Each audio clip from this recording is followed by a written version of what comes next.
Hi, I'm Michael with Pacific Fly Fishers, and one of the questions we get quite a bit, especially here where we do a lot of two-handed spay fishing and fishing with Skagit lines, is if you don't want the loops between a running line and a Skagit head, how can I splice those two together? And it's kind of a complicated thing to do it in a way that's really strong, but over the years we found a way to do it, and thought we'd show you that today. So what I've got here is one of my spay reels with running line, and it's just connected to a Skagit head, in this case a Rio Flight Skagit head and a Airflo Ridge Running Line. And the hard part here is we're just going to go ahead and cut the loops off where the two connect.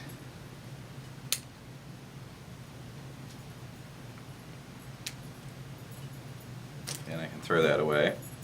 So there's the back end of my Skagit head, and there's the running line where the loop used to go. So first thing I needed to do is I need to strip off the coating and expose the core of the running line. So there's the tip of my running line. I'm just taking my 15-20 pound monofilament, doubled it over like so. I take the ends,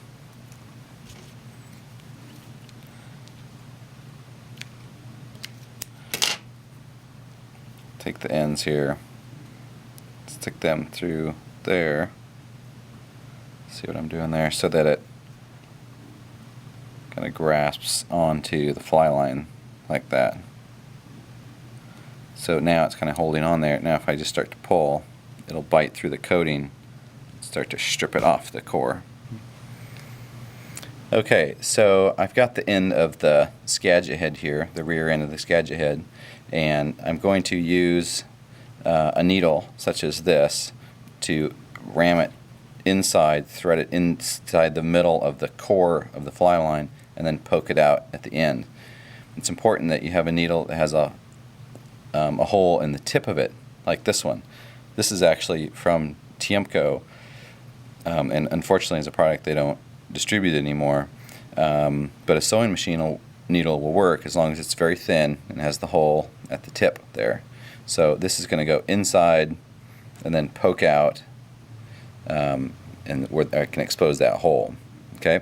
Part of that kit from Tiemco was also this handy holder, which again is a shame that we can't get it, but putting the line in a towel or a vise or something to keep you from ramming the needle into your fingers is is a good idea. So with the tool though, we can place it inside here,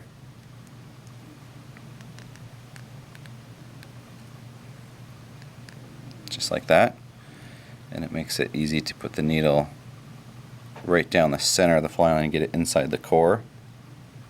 And then we start to slowly kind of inchworm it into the fly line, being very careful that we get it right down the center, because if I start weaving in and out of that braided core, it's going to make it really hard to do our next step, which is to start pulling things into that core.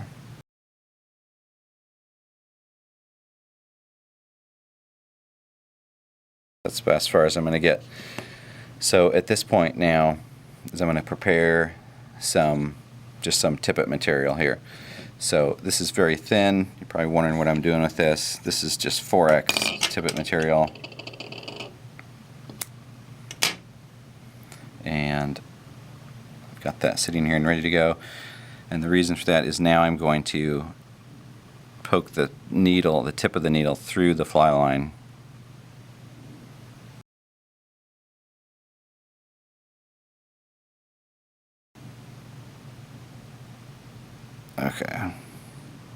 Okay, so that exposes it. So now I'm taking the 4X tippet material and I'm putting it through that hole.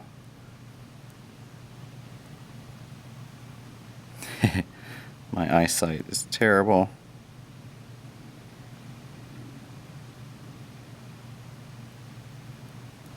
There's one. That's the easy one.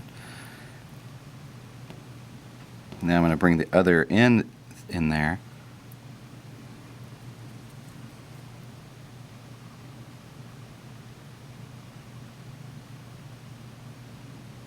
Okay. Okay, so now I've got a loop basically going through the eye of the needle, so I can let go of this. And what I want to do is I'm going to pull that through so that I'm left with a loop sticking out the end of the fly line here.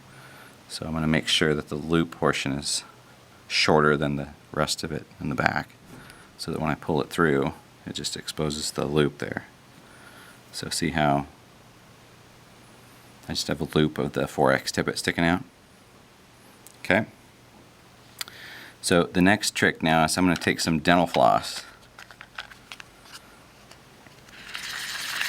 Give myself a good couple feet of it. And you might be wondering what we're doing with the dental floss. Well, this 4X tippet was thin enough that it would go through the eye of the needle. The dental floss is too thick to go through the eye of the needle.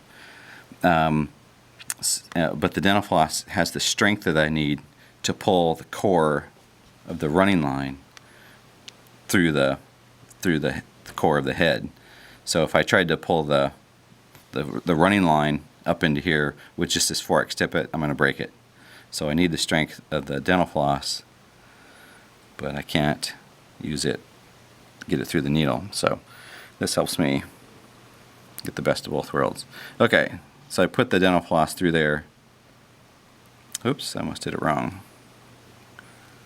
I'm going to double up the dental floss like so. Here's the two tag ends. I'm going to stick it through like so. And I'm leaving this end shorter so that when I pull it through, once again I'm left with a loop hanging out the end of the Skagit head, just like I did with the monofilament. Okay, so I'm going to take the monofilament tippet and start to pull the dental floss in.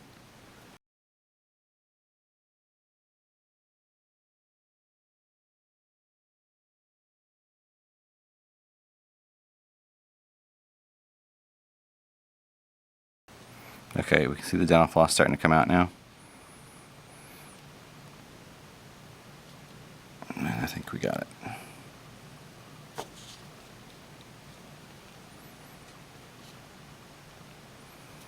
Okay.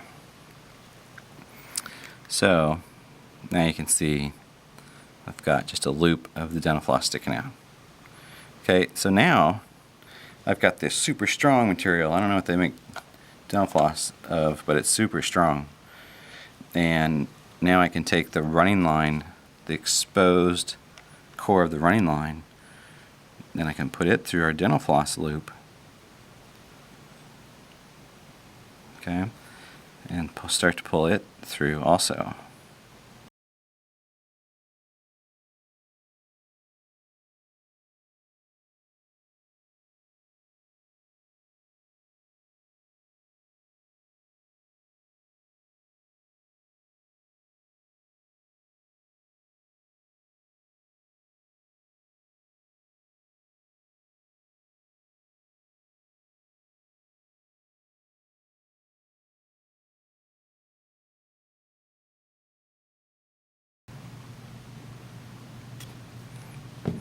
Okay, so I was able to pull it through there.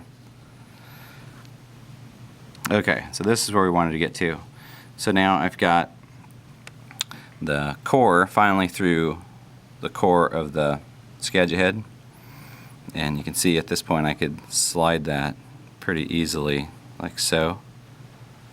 So what I'm going to do now, I'm going to expose this part of the core right here of the running line, which is going to be glued into the core of the Skagit head right there.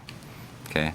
Now I've got some Aqua Seal, and like everybody's Aqua Seal, you can tell ours is all closed up at the end there. So a little trick here is we've slowly started making cuts, cutting our way down the sides of it to get to the part that isn't dried yet. So I'm just going to take just a little bit. I'm using these disposable micro brushes that we sell that are really handy for epoxy and for, you know, Aqua Seal applications as well. So here's what I'm doing. I'm just going to coat that running line very thoroughly but very thinly also.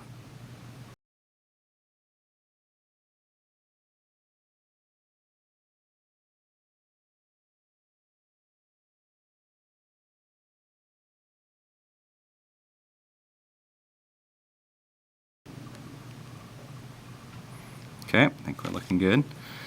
So now we're going to pull that into the core of the Skagit head like so.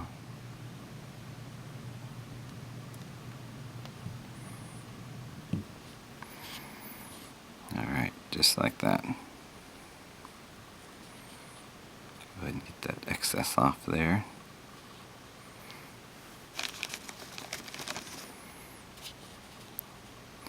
I like to make sure that's straight there. I also like to take just a little bit of the Aqua Seal and get this area right here.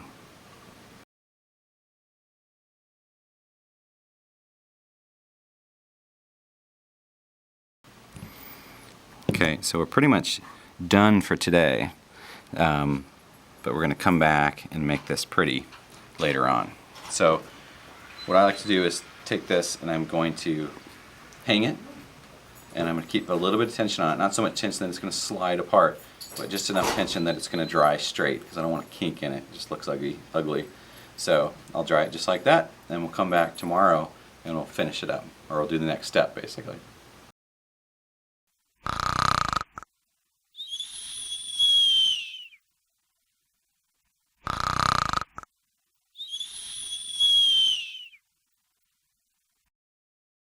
Okay, so it's the next morning now.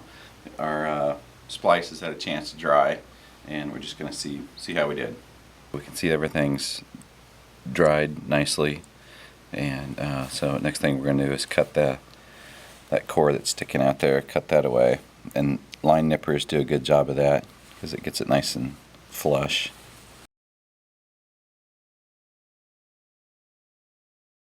Okay, so a little bit of a bump on that one, but we can work on that here in a second. Okay, so the next main thing we're going to do though is that little bump that's right there. To me is kind of annoying and kind of ugly. So I'm going to take some thread here and we're just going to build up a little ramp in here, so a little taper of thread, just real small, and then we're going to put Aqua Seal over that, and it's just going to clean that up, and if nothing else makes it look a lot nicer. And this can be a little bit tricky work, but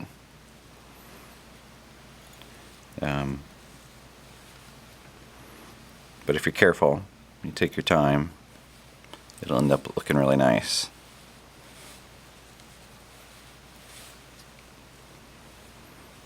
Okay, so I got that started. I'm going to cut away my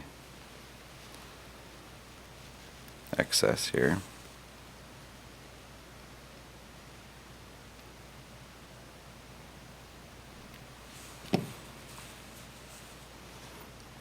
Okay, so I'm just going to continue to build this up.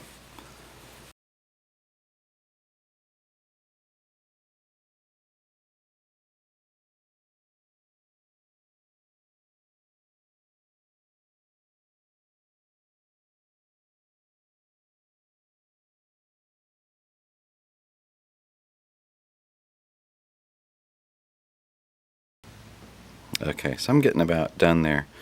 So once you get to about the way you like it, we need to finish it off. In other words, we need to cut the thread and finish it in a nice, clean, smooth way. So we're going to do it just like a rod builder would do it. And by that, we're going to take, I'm just going to take this piece of thread that I'd cut away. I'm going to fold it over like that.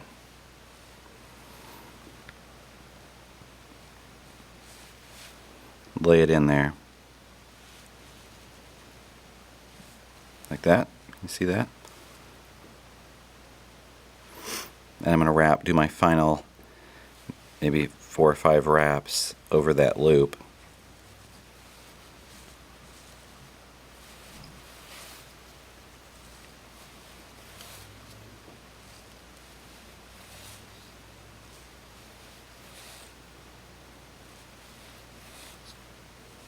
Okay, so I'm going to cut the bobbin off now and take the main line and put it through the loop that we created there, like that. And then, now I'm going to pull on the ends of the doubled over loop that I put in there, and it's just going to suck that into that thread underneath those last few wraps I did. So there's my loop I just pulled through.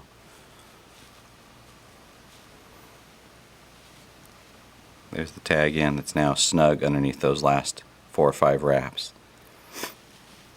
And I can just trim this away really clean.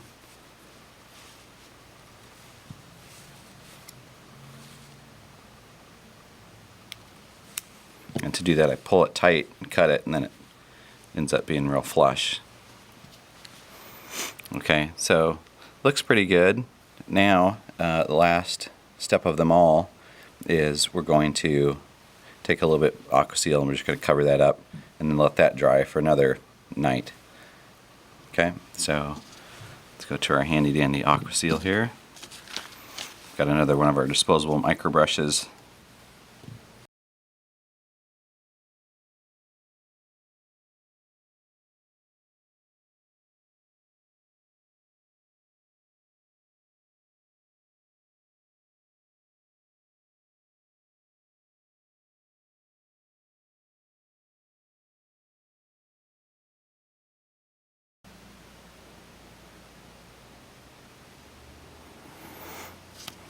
Okay, so now we're just gonna let that dry overnight.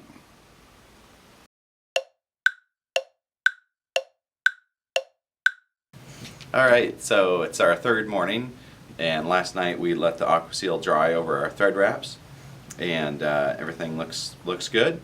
I always want to give these a nice solid test, but these things are pretty strong. I've never had one break either on snags on the bottom or definitely not on a fish, so feel pretty confident in them, but I do always want to test them just to make sure everything's set up right.